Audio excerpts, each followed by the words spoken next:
बिस्मिल्लाहिर्रहमानिर्रहीम। अस्सलामुअलैकुम। आज का लेक्चर है हमारा प्रिंसिपल्स ऑफ अकाउंटिंग और ई-कॉम पार्ट 1, चैप्टर नंबर 8 है। Cash book and bank reconciliation का चैप्टर है ये, और इसका हम क्वेश्चन नंबर 12 करेंगे। क्वेश्चन देख लें कि the balance as per cash book of Aslam traders on 31 January 2015 was rupees 19,370। Cash book और पासबुक। कैश बुक वो है जो हम कंपनी में मेंटेन करते हैं, और पासबुक जो बैंक स्टेटमेंट होती है उसे पासबुक कहा जाता है। ठीक है, तो ये हमारा मतलब कंपनी का बैलेंस है असलम ट्रेडर का। ये असलम ट्रेडर मैंने इधर लिख दिया है, देखें कंपनी नेम, और BRS bank reconciliation statement as on 31 January 2015। ठीक है, अब इसमें हम ये ट्रांजैक्शन कर लेंगे कि ट्रांजैक्शन किस तरह से यहाँ पे अपीयर होना है। ठीक है, अब उसको देख लें, वन बाय वन करते जाते हैं। सबसे पहले तो ये बैलेंस ले लें, 19,370 रुपये ये बैलेंस आ रहा है। यहाँ पे मैं लिख देता हूँ 19,370 balance as per cash book. यहाँ पे मैं DR लिख रहा हूँ कि डेबिट बैलेंस है, और आप इसे पहले भी मैं बता चुका हूँ कि फेवरेबल,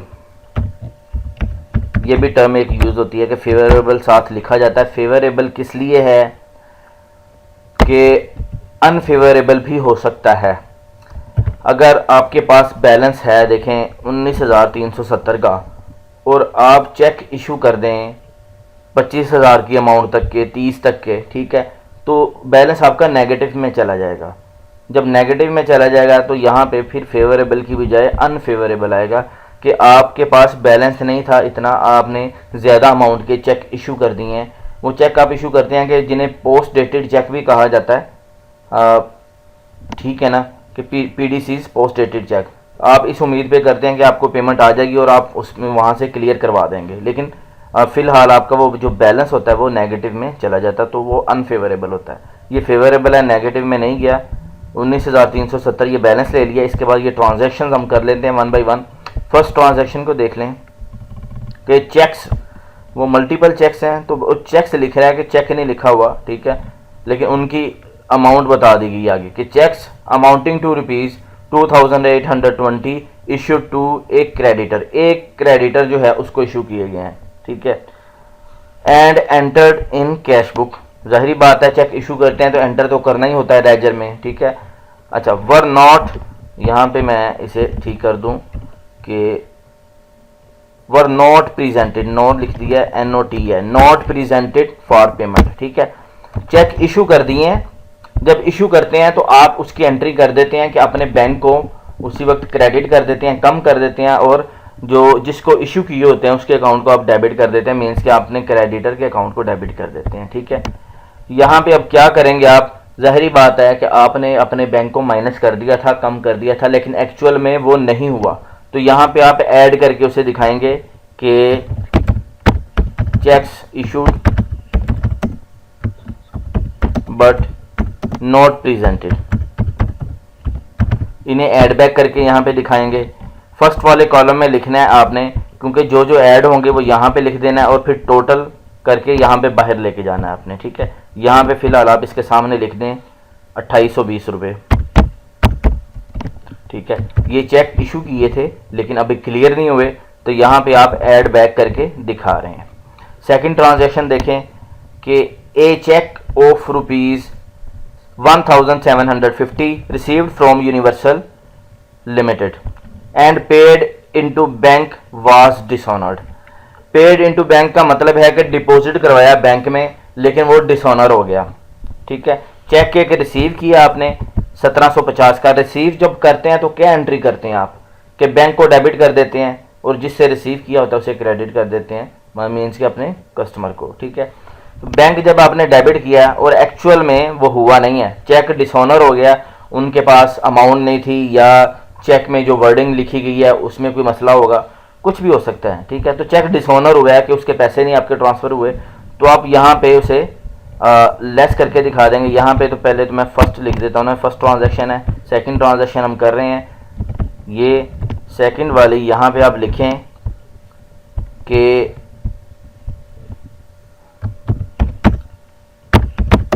चेक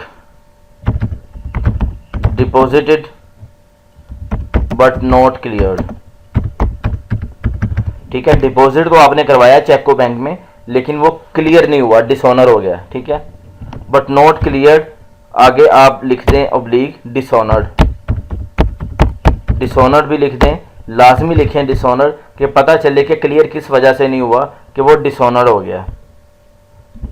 नॉट क्लियर या ये भी ना लिखें तो साथ सिर्फ डिसऑनर भी लिख दें, चेक डिपॉजिटेड बट डिसऑनर्ड। ये इतना भी, ये ज़्यादा बेहतर है उससे कि डिसऑनर ही हुआ है, कि वो क्लियर ना होना और चीज़ है।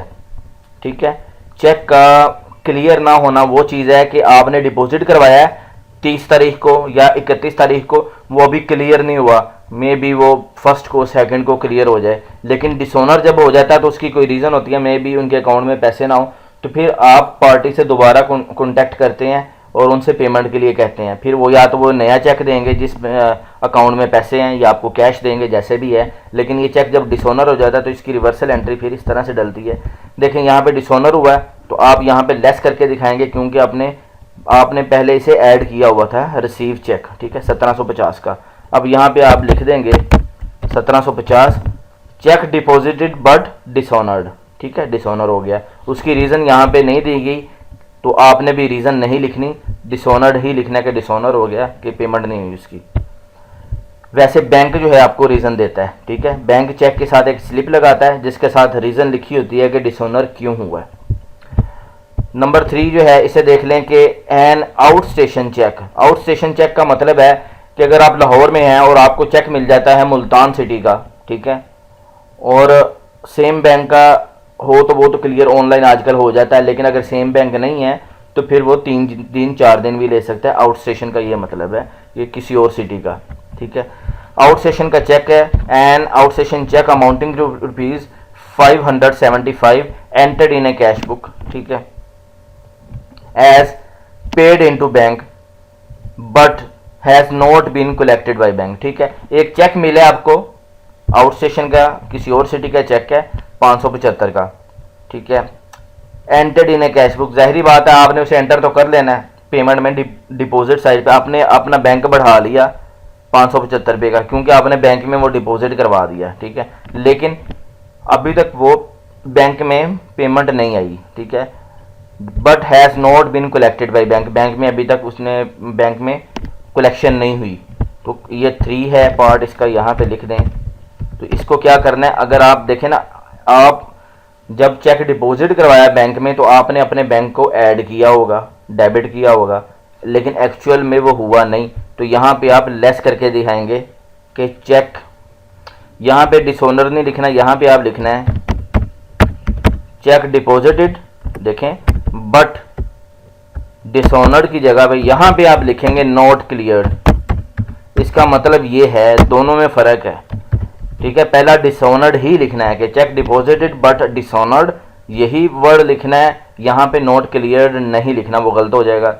यहाँ पे जो तीसरी ट्रांजैक्शन है, दूसरी में तो डिसऑनर्ड लिख देना आपने, ये जो तीसरी ट्रांजैक्शन है इसमें नॉट क्लियर्ड लिखना है। इसका मतलब है कि अभी क्लियर नहीं हुआ, मे बी वो कल या परसों क्लियर हो जाए। ठीक है, तो यहाँ पे आपने वो अमाउंट दे देनी है कि 575 रुपये अमाउंट है, वो क्लियर हो जाएगी, अभी नहीं हुई।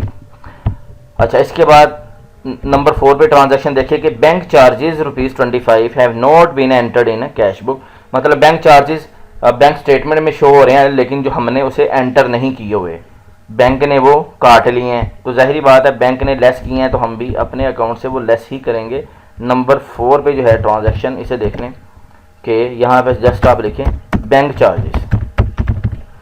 बताए नहीं गए कि बैंक चार्जेस कई किस्म के हो सकते हैं, कि चेक बुक इशू कराने पे भी हो सकते हैं, बैंक स्टेटमेंट कलेक्ट करने पे भी हो सकते हैं, चेक डिसऑनर चार्जेस भी होते हैं। ठीक है, लेकिन यहाँ पे कुछ नहीं, आपने जस्ट बैंक चार्जेस ही लिख देने हैं।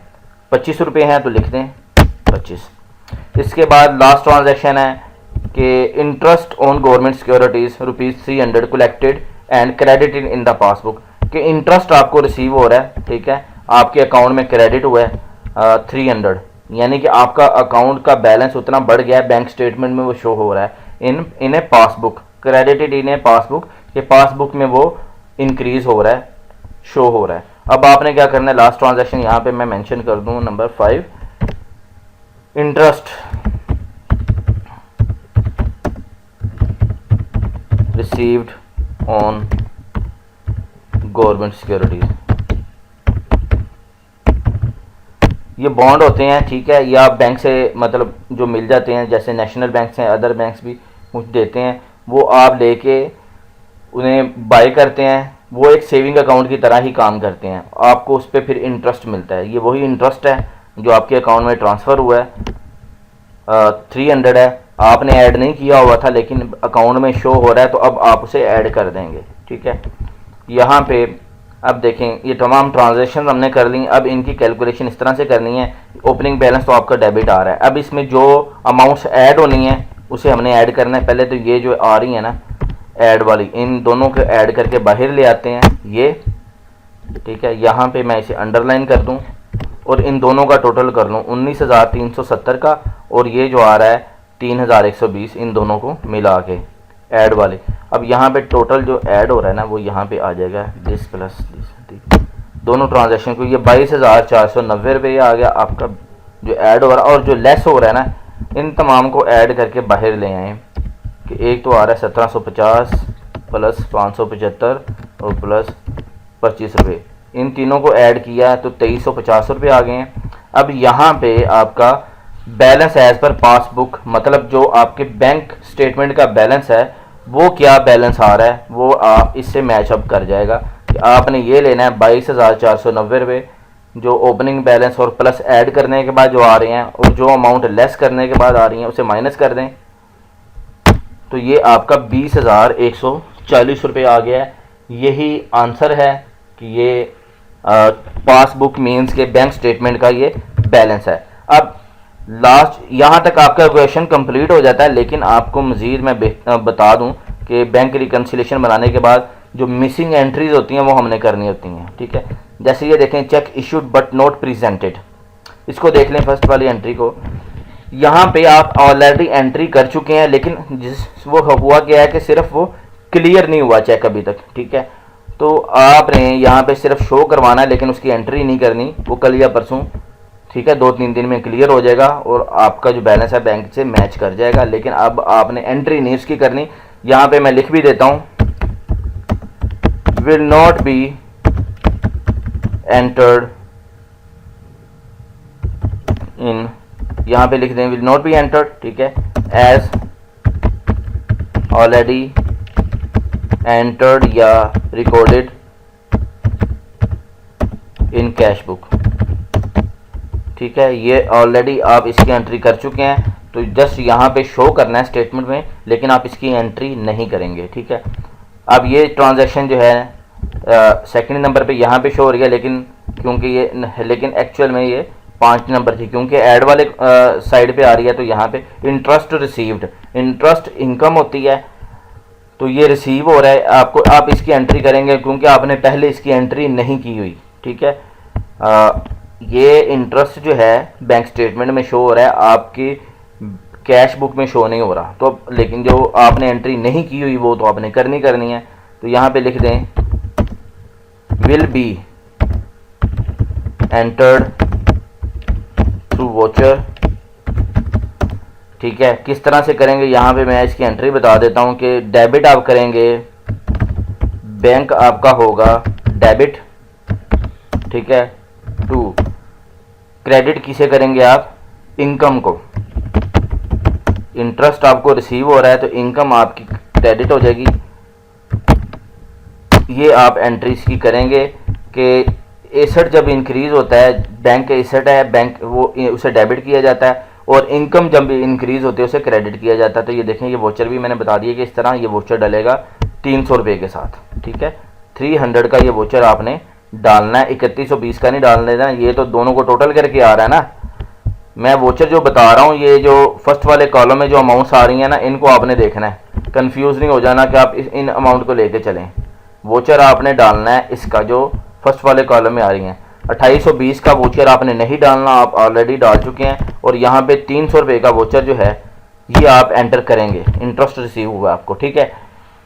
यहाँ पे अमाउंट भी मैं डाल ही दूँ, यहाँ पे बैंक डेबिट होगा आपका, ठीक है, 300 से, और ये इनकम क्रेडिट होगी 300 से। अमाउंट भी लिख दूँ तो ज़्यादा वाज़ेह हो जाए, बेहतर है। अच्छा, अब यहाँ पे जो है चेक डिपॉजिटेड बट डिसऑनर्ड, अब जो डिसऑनर हो जाता है तो उसकी रिवर्सल एंट्री आपने करनी होती है क्योंकि पेमेंट ऑनर नहीं हुई, ठीक है। अब आप पार्टी से दोबारा कांटेक्ट करेंगे लेकिन चेक की रिवर्सल एंट्री करेंगे। यहाँ पे मैं लिख देता हूँ cheque reversal entry will be recorded, ठीक है। ये रिकॉर्ड की थ्रू वोचर रिकॉर्ड करेंगे। आप इसको कैसे करेंगे कि जिससे लिया था, ठीक है, देखें, पार्टी को दोबारा डेबिट करेंगे, जो भी पार्टी है, ठीक है, कस्टमर आपका, यहाँ पे मैं लिख देता हूँ पार्टी ओब्लिक कस्टमर कर देता हूँ, जिसने चेक दिया था उसे डेबिट करेंगे। कितनी अमाउंट के साथ? ये 1750 का है, 1750 से 2। अब क्रेडिट किसे करेंगे? क्रेडिट करेंगे बैंक को। बैंक आपका, यहाँ पे मैं लिख देता हूँ क्रेडिट करेंगे 1750 से, क्योंकि आप इसकी रिवर्सल एंट्री डालने एक्चुअल में वो चेक डिसऑनर हो गया तो बैंक में तो पेमेंट आई नहीं है, और कब आनी है पेमेंट ये भी कोई नहीं पता। अभी आप पार्टी से कांटेक्ट करेंगे लेकिन इसकी रिवर्सल एंट्री डाल देंगे, जो एंट्री आपने पहले की थी सेम उसकी रिवर्सल हो जाती है डिसऑनर की, ये एंट्री आप करेंगे, ठीक हो गया। यहाँ पे अब देखें check deposited but not cleared, ये एंट्री आप ऑलरेडी कर चुके हैं। जब आप डिपॉजिट करवाते हैं जस्ट यहाँ पे शो करवा रहे हैं कि अभी तक क्लियर नहीं हुआ, ठीक है। तो यहाँ पे मैं यही सेम नरेशन लिख देता हूँ कि will not be entered as already entered recorded in cash book, हो चुका है, ठीक है। अब यहाँ पे बैंक चार्जेस हैं, ये आप बिल्कुल एंटर करेंगे। ज़ाहिरी बात है स्टेटमेंट में शो हो रहे हैं लेकिन एक्चुअल में जो है वो आपने एंटर कैश बुक में नहीं किए, तो अब आप कर लेंगे। लेकिन ये क्वेश्चन का हिस्सा नहीं है, ये रिकन्सिलेशन के कॉन्सेप्ट को मैं क्लियर करने के लिए आपको ये समझा रहा हूँ। यहाँ पे आप लिख दें कि bank charges will be recorded, ठीक है। इसकी एंट्री क्या होगी? एंट्री यहाँ पे देख लें कि बैंक चार्जेस डेबिट होंगे, कितनी अमाउंट के साथ होंगे? 25 रुपये है, तो ये 25 के साथ डेबिट हो जाएंगे। तो यहाँ पे 2 बैंक आपका क्रेडिट होगा 25 रुपये के साथ, यहाँ पे मैं क्रेडिट लिख देता हूँ और रुपीज़ ये 25, ठीक है। अमाउंट मैंने इसलिए वाज़े लिख दी है यहाँ पे कि ये, क्योंकि ये अगर टोटल को आप देखेंगे तो कंफ्यूज हो जाएंगे। मैं यहाँ पे ये जो अंदर एंट्रीज आ रही है ना फर्स्ट वाले कॉलम में, इनकी बता रहा हूँ कि किसकी करनी है और किसकी एंट्री नहीं करनी, ठीक हो गया। तो ये हमारी जो क्वेश्चन कंप्लीट है, रिकन्सिलेशन हमारी कंप्लीट हो चुकी है। उम्मीद करता हूँ कि आपको अच्छे से समझ आ गया होगा। इसकी प्रैक्टिस करें, जहाँ पे कोई मसला आता है तो मुझे कमेंट करें, मैसेज करें, व्हाट्सएप करें, मैं इंशाल्लाह आपको मज़ीद एलेबोरेट कर दूँगा। वीडियो को लाइक करें, अपने दोस्तों के साथ शेयर करें, और अगर आप इस चैनल पे नए हैं तो प्लीज़ इसे सब्सक्राइब कर दें। Thanks for watching my video. Allah हाफिज़।